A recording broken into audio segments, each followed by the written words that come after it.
Hello friends, in this video I will show you how to type one half on laptop keyboard in Microsoft Word. So click on this Insert tab, click on Equation. Now here in Fraction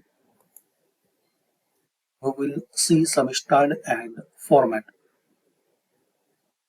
You can select any style or format. Now in this first dotted box type like this. Also you can change style.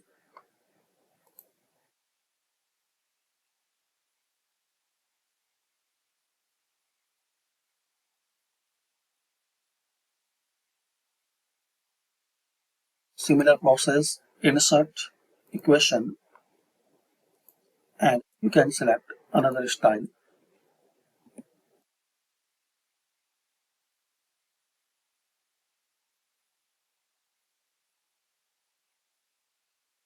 So this is the method guys. You can type one half on laptop keyboard in Microsoft Word. Thanks for watching.